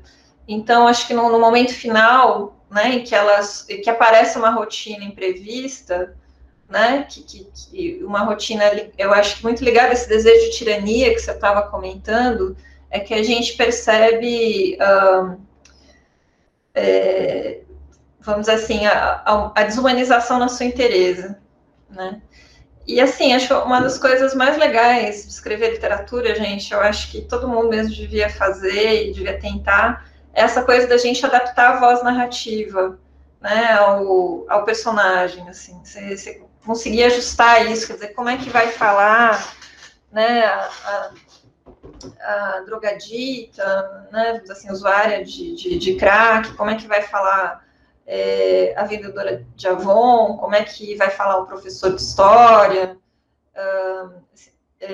e assim por diante, quer dizer, e aí acho que até por isso o Vigário ele me foi tão caro, né, porque dá para entrar ali meio que numa linguagem machadiana, assim, que é uma linguagem que eu adoro usar, mas é muito difícil, né, a gente encontrar um personagem que fale daquela maneira, assim, então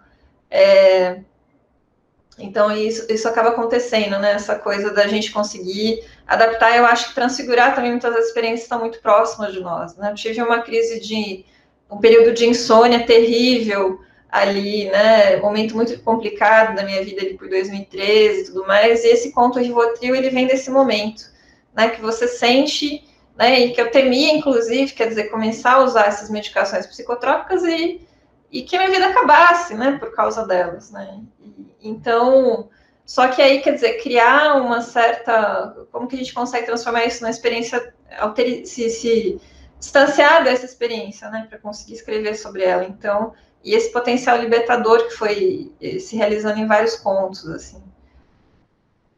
Mas eu acho, assim, em termos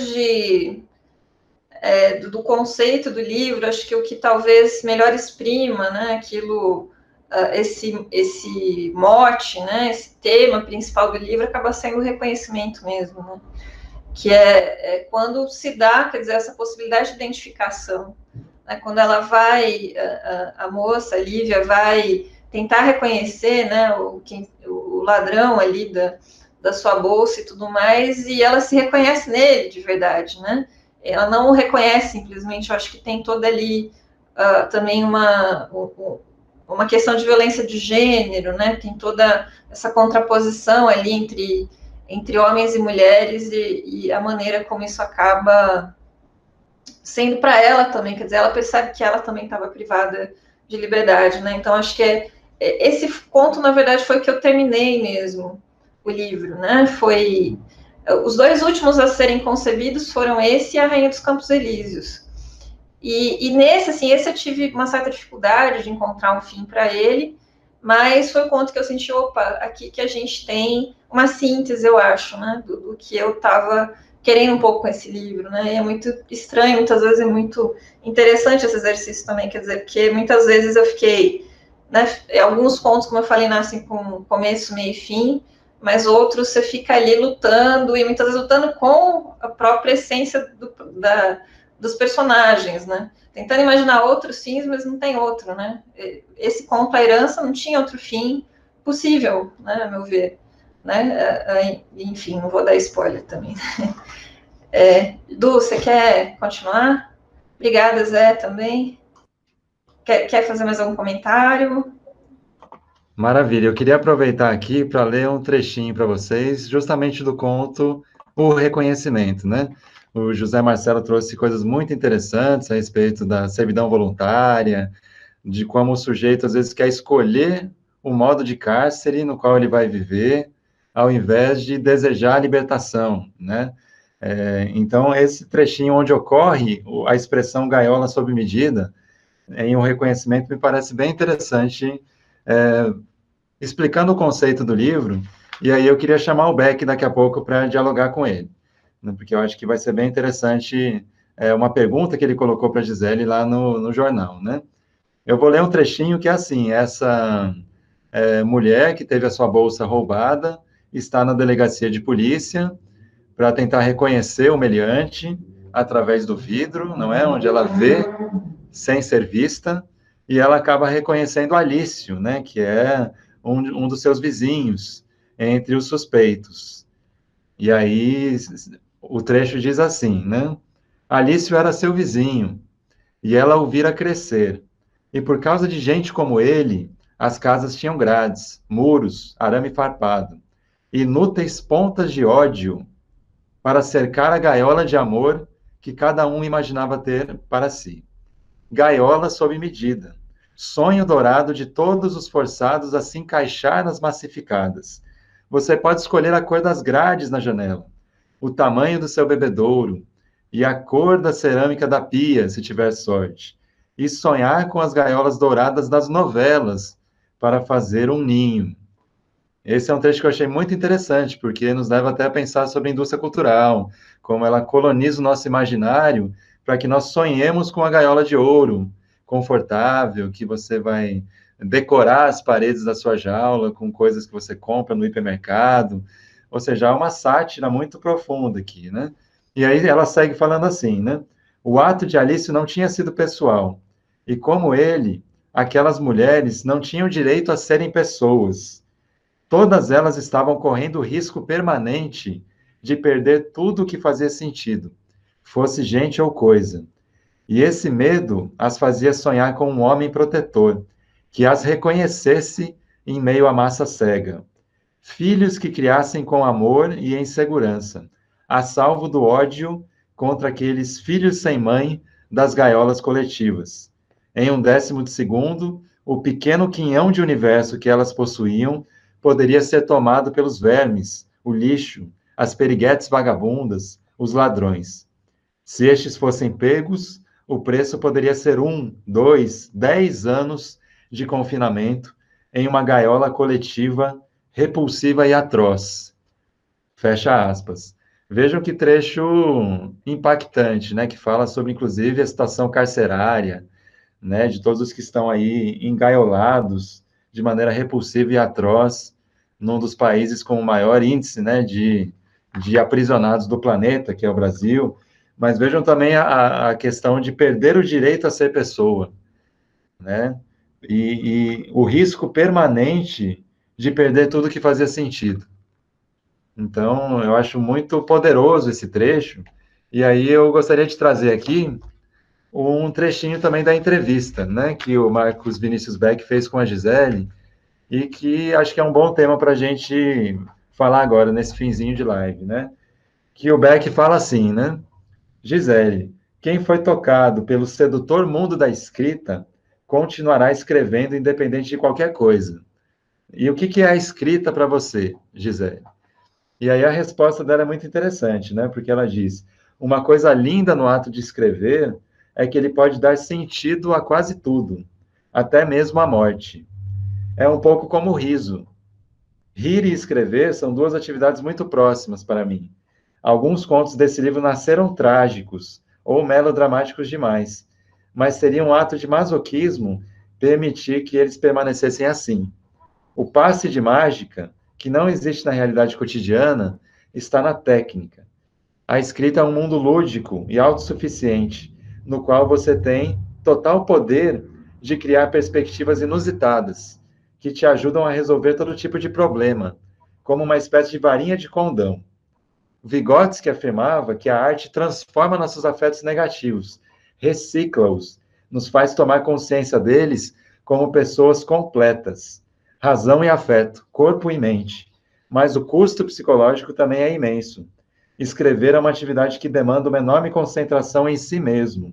Não consigo escrever literatura preparando o almoço. Reticências. Então, muito interessante isso, né? Então, a escrita, ela é um modo de dar sentido ao que é bastante absurdo no nosso cotidiano, né? De brutalidades, né? De ódio em ascensão, de antagonismos sociais sem fim, né? Isso que a Beth também traz, né? Da massificação que nos torna solitários no meio da multidão. Então, eu queria que vocês falassem um pouco, tanto o Beck, que também é um escritor, e a Gisele, como que é isso da escrita ajudar a dar sentido ao nosso absurdo, né? Ou como a própria Gisele fala no livro, né? Diante dos matadouros do cotidiano, qual que é a importância do próprio ato de escrever, de expressar afetos e vivências, para que a gente possa viver um pouco melhor. Então, deixo aí, caso vocês queiram comentar, esse tema da escrita como construção de sentido, não apenas para uma obra, mas para a própria existência. Eu me recordei aqui, na verdade, achei uma frase do Artaud, o Antonin Artaud, o dramaturgo que ele, do Teatro do Absurdo, né?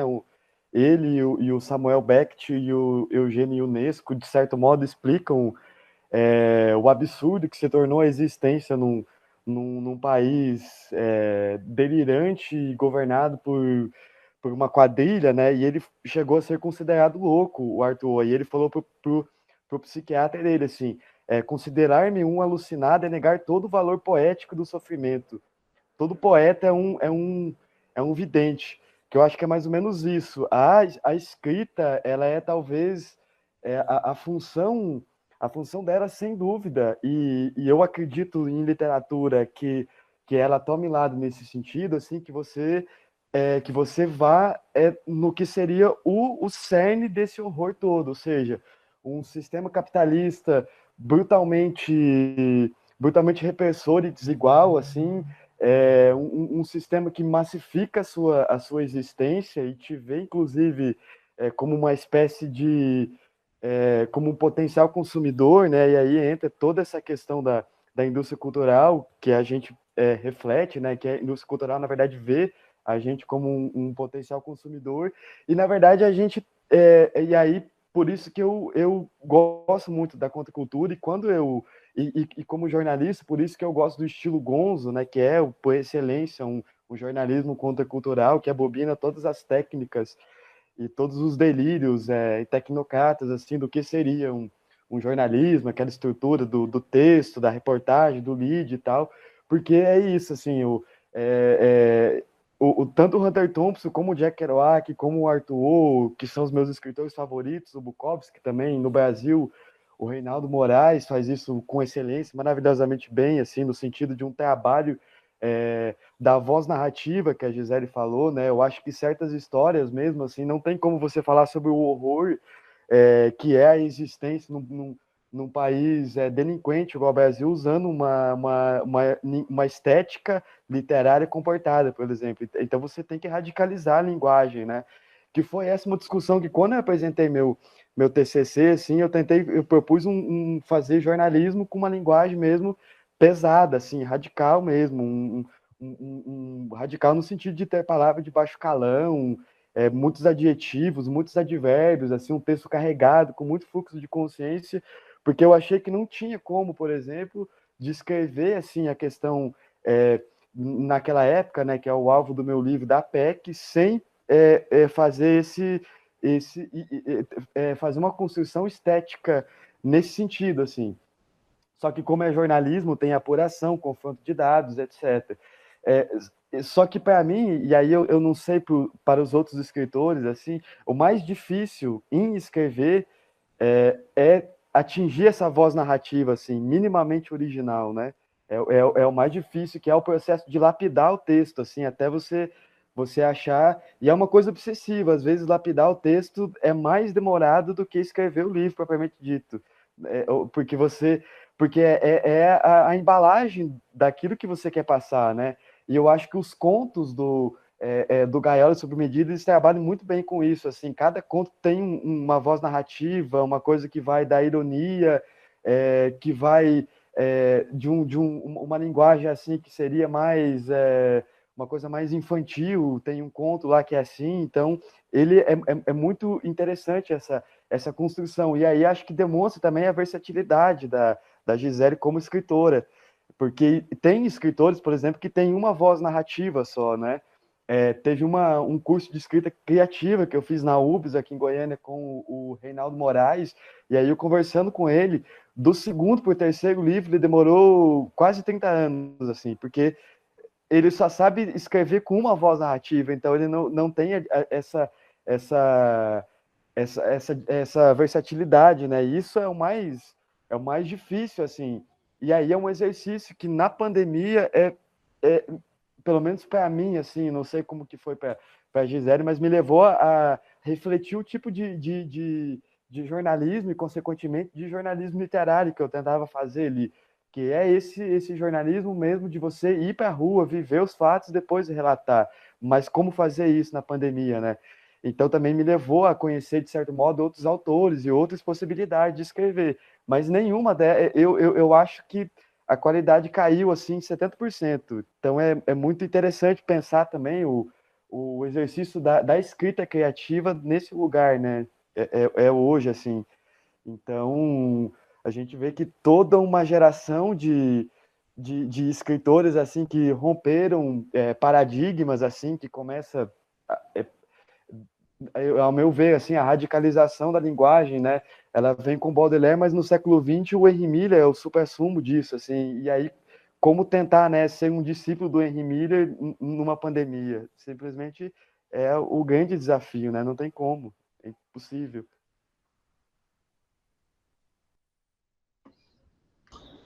Uma coisa que eu achei um desafio muito interessante também, Beck, esses contos em que eu tentei escrever a partir da perspectiva animal, né? Um tipo de deslocamento subjetivo radical que isso implica, que talvez seja, e talvez até por ser radical, seja um pouco mais exequível, né, do que o trabalho jornalístico nessas condições que você está mencionando.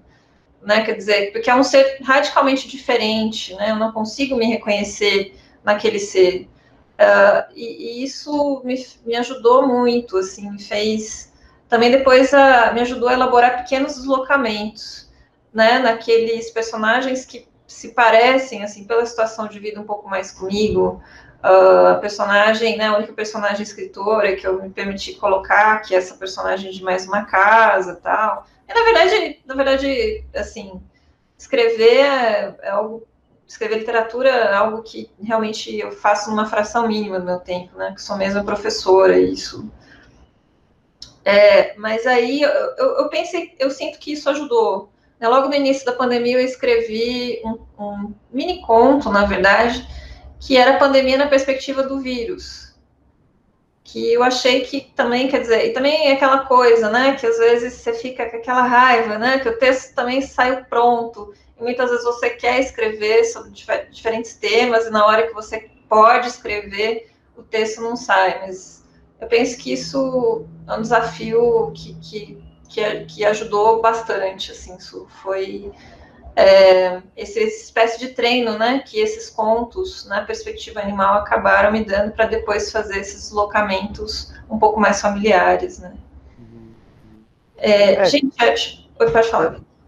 Não, só que me ocorreu aqui agora, né, assim, a literatura certamente ela acontece por excelência, assim, com um uso artístico da linguagem, né, então entra nisso que a gente está falando, porque, por exemplo, você pode usar a metáfora da gaiola para dissertar e aí vira um ensaio, né, é um texto mais racional, mas a literatura é isso, assim, é você representar uma certa diversidade cultural de grupos sociais e fazer isso com a linguagem, né? Que eu acho que é onde acontece mesmo a beleza da arte da palavra, né? Sem dúvida, assim. Que é o que nos toca e o que também nos leva, às vezes, a refletir com muito mais precisão do que se você tivesse lendo um texto, por exemplo, uma reportagem de jornal, ou um texto mais acadêmico, um texto mais seco e direto, né? Então, e que certamente, assim, o Gaiolas provoca isso, assim, né? Que é essa coisa que eu fiquei na minha cabeça, assim, essa metáfora mesmo, assim, que nós estamos engaiolados e massificados e que é isso, em outras palavras, nós estamos numa, com perdão do palavreado, assim mesmo, nós estamos fodidos e não temos muita saída, assim, então a literatura provoca isso, assim, esses contos provocam isso em quem está lendo, né? E a partir disso é você abre as portas da sua percepção, assim, sem dúvida, né? Uma coisa muito, muito potente e forte. A gente acha Maravilha, que gente. todos nós temos lido um pouco mais, né, de literatura, enfim, nesse momento aí de confinamento também. Marco, fica mais um pouquinho, a gente vai sortear o livro. Ele foi embora. Mas eu tenho ele no Face, depois que a coisa eu encontro, né? Gente, só queria mandar um salve aí a todo mundo que entrou. Não foram muitos que se inscreveram aqui pro sorteio do livro. Mas aí fico muito contente de ver pessoas aí de diferentes lugares aí do mundo, né? Tem a Franciane, a querida Fran, que fez psicologia comigo e hoje mora em Somerville, né, Fran? Ali em Boston. E eu falei para ela que se ela ganhar o livro, ela vai ter que vir no Brasil buscar, porque o frete é só nacional. Oi, Fran, tudo bom? Oi, parabéns, Gi. Obrigada, Fran. Valeu. Tomara que você apareça aí para buscar mesmo, que aí eu te levo pessoalmente, nem sem frete, nem preciso do frete. Gente, então, muito obrigada aí, todo mundo participou também. Um salve aí para todos os amigos de todos os momentos, a minha família, a Marisa, o Vinícius, meu sobrinho, o Marquito, a Cris, todo mundo. Alguém quer fazer uma pergunta, gente?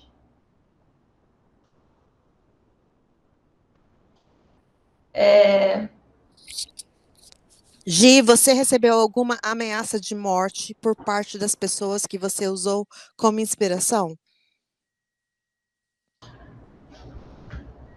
Ai, Fran, que pouca gente leu ainda, mas... Mas ainda bem.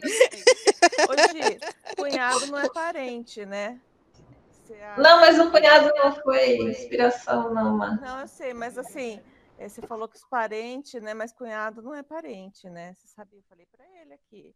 Você não foi mencionado em lugar nenhum porque você não é parente. Eu emprestei o nome da Rita Areco,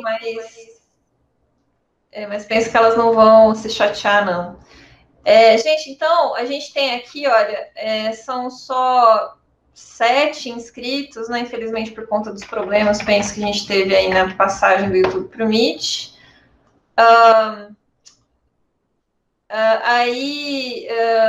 Eu vou pedir para alguém falar um número, pessoal. Vini, você pode falar? A sua mãe colocou aqui, minha irmã colocou aqui, mas ela já ganhou um, então a gente já pode tirar ela aqui da lista, tá bom, gente? Ok. Vini, você tá aí? Oi, Vini. Ô, Marisa, fala você então. Um número de 2 a 8. Ah, o Vini falou aqui, 5. Oh, 5 é o Marco Aurélio, justamente, que acabou de sair. Aqui de Aparecida de Goiânia. Então, beleza, o Marco foi meu aluno no curso de psicologia, depois eu mando para ele. E acho que é isso, né, gente? Muito obrigada, muito mesmo de coração a todos vocês que estiveram aqui.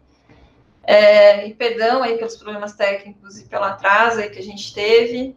E muito obrigada por vocês terem me feito essa enorme gentileza, né, de ler o que eu escrevi aí, como eu falei nessa primeira iniciativa, né, essa aposta aí que vocês me deram e que já, por si só, valeu o livro, gente. Valeu ter escrito. Maravilha. Antes da gente encerrar, queria ler um último trechinho para a gente se despedir do encontro de hoje, inspirados também pelas palavras da Gisele, que, como o Beck disse, é uma escritora muito versátil, fez um exercício de alteridade muito rico, né, e raro nesse livro. E então, aí, enquanto a gente assiste ao Marcelo Daqui fazendo a sua obra, queria trazer aqui um trechinho do texto O Presente, que também é um conto bem comovente, né? Aí, com a figura da Penélope. E para a gente encerrar, né, nós passamos aqui umas 2 horas muito interessantes na tarde de hoje. O conteúdo que foi criado vai estar disponível no canal do Casa de Vidro e no nosso site, para que vocês possam acessar posteriormente e espalhar, né? Então, hoje nós criamos um conteúdo novo e queria, então, deixar aqui, para finalizar, um trechinho muito interessante onde Penélope recebe um relógio, não é? Nem caro, nem barato, muito parecido com o dela, e ela vai ter uma reflexão muito interessante sobre o relógio e o tempo, né? Então, vamos lá. A Penélope agradece como pode e, tropeçando de felicidade, vai para sua mesa, na antessala da do chefe. Decide consigo mesma que para sempre o guardará, sem usá-lo. Vai mantê-lo consigo em sua gaiola doméstica, salvando-o das marcas do tempo. Para isso, conta com 2 tipos de grade: as pernas fechadas, mais a consciência insensível a outro desejo, além de cumprir seu dever. Agarra-se aos poleiros do cotidiano, avistando à sua frente o imenso, o tentador mar aberto, onde se esconde o ser amado. Todavia, sua vontade é férrea, pois ela guarda um lindo tesouro. Os colegas e adversários ao seu redor não são páreo para ela. O único inimigo a abalá-la é o tempo que esse relógio marca. Sábio e imbatível, o tempo não força a entrada, premido pela cobiça dos guerreiros às portas de sua antessala. Paciente, cavalheiresco, o tempo a respeita, não penetra por entre as grades. Sutil e definitivo, vai corroendo as barras, um pouco por dia, até que Penélope reste, desprotegida, dentro de sua gaiola desfeita, à mercê de sua própria finitude. Sob medida ou não, essas barras serão destruídas, e junto delas a própria Penélope. Com o relógio em uma das mãos e a ampulheta de brinquedo, herdada do pai, na outra, ela tenta observar o tempo aniquilar o tesouro guardado. Fica à espreita de qualquer risco, arranhado, ferrugem. Por alguns meses nada mudará, mas ela sabe que a espera pode ser como areia diluída no imenso, embora infinito, mar à sua frente. Gaiola sob medida, da Gisele Toassa. Obrigado a todo mundo que nos acompanhou e espero que todos estejam aí instigados para devorar esse livro maravilhoso, esses 15 contos. E logo mais, tenho certeza que vocês também terão a oportunidade de apreciar o romance que a Gisele também já finalizou e que nós vamos batalhar pela publicação dele, porque também ficou maravilhoso. Obrigado, então, a todo mundo. A Casa de Vidro também tem uma grande satisfação de ter sediado esse evento online. E espalhem aí para os amigos e colegas a boa nova, né, de que este livro está aí à disposição para todos os apreciadores da boa arte. Beleza? Muito obrigado aos convidados, o Marcelo daqui, que está aí também finalizando a obra dele, a Beth, o José e o Marcos Vinícius Beck. E é isso, caso alguém queira se despedir, é isso. Muito obrigado pela participação.